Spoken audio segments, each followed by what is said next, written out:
was identified as mentally retarded, put back from the 5th grade into the 4th grade, and stayed in that category until I got out of high school. I don't have any college training, but I met a high school teacher who one day changed my life. I was waiting on another student, and when he came in, he said to me, "Young man, go to the board and write what I'm about to tell you." And I said, I can't do that, sir. He said, "Why not?" I said, "I'm not one of your students." He said, "It doesn't matter. Follow my directions now." I said, "I can't do that, sir." He said, "Why not?" I said, "Because I'm educable mentally retarded." And he came from behind his desk and he looked at me. He said, "Don't ever say that again. Someone's opinion of you does not have to become your reality." And as he talked, my heart began to beat fast. Tears began to run down my eyes, and I was in the back just listening to him, because the speech he was giving, that speech was for me. And he said, "Les Brown," he said, "if you want to do anything worthwhile in life, you've got to be hungry." I told Mr. Washington I wanted to become a disc jockey. And so I started working to develop myself. He said, "I want you to practice every day being a disc jockey." I said, "But I don't have any job now." He said, "It doesn't matter." He said that it's better to be prepared for an opportunity and not have one than to have an opportunity and not be prepared. And as I was working to develop myself, I applied for a job as a disc jockey, WMB, on Miami Beach. I went to a guy named Milton Butterball. I said, "How you doing, Mr. Butterball? I'd like to get a job as a disc jockey." He looked at me, he said, "You have any broadcast background?" I said, "No, sir, I don't." "You have any journalism background?" I said, "No, sir, I don't." He said, "We don't have any jobs available." I said, "Yes, sir." I went back to Mr. Washington and I told him. He said, "Don't take it personally." He said, "Most people are so negative, they will have to say no 7 times before they say yes." He said, "Go back again." So I went back again. I said, "How you doing, Mr. Butterball? My name is Les Brown." He said, "I know what your name is. What do you want?" I said, "I'd like to know whether or not you have any jobs as a disc jockey, sir." He said, "Didn't I just tell you yesterday we didn't have any jobs?" I said, "Yes, sir, but I know whether or not somebody got laid off or somebody was fired, sir." He said, "No one was laid off or fired. Now get on out of here." I came back the next day like I was seeing him for the first time. I said, "Hello, Mr. Butterball, how are you?" He looked at me with rage. He said, "Go get me some coffee." I said, "Yes, sir." And I went to get him some coffee. After a while, I would get their lunch and dinner, and I would go in the control rooms and take the disc jockeys their food, and I would not leave until they would ask me to leave. One Saturday afternoon, while I was at the radio station, a guy named Rock was drinking while he was on the air.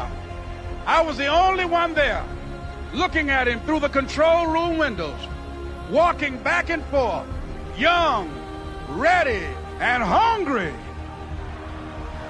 Pretty soon the phone rang, and it was the general manager.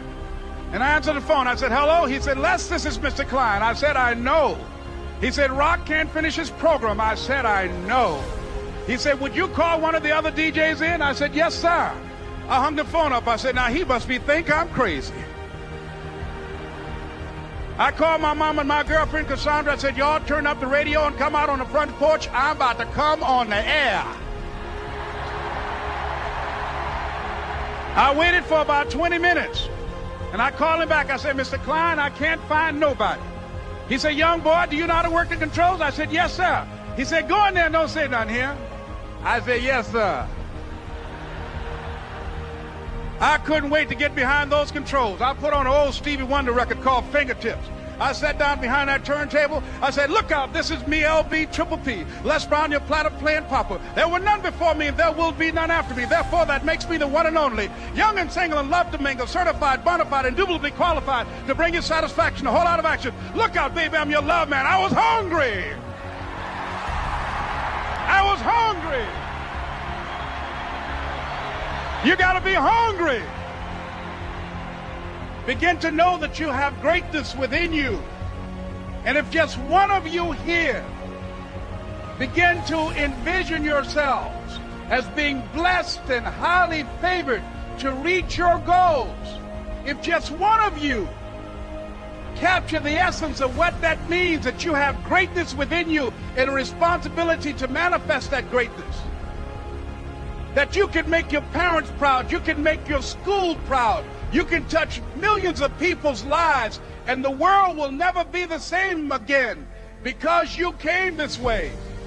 It was hard, ladies and gentlemen, coming to speak to people. And I was facing financial difficulties in my own life.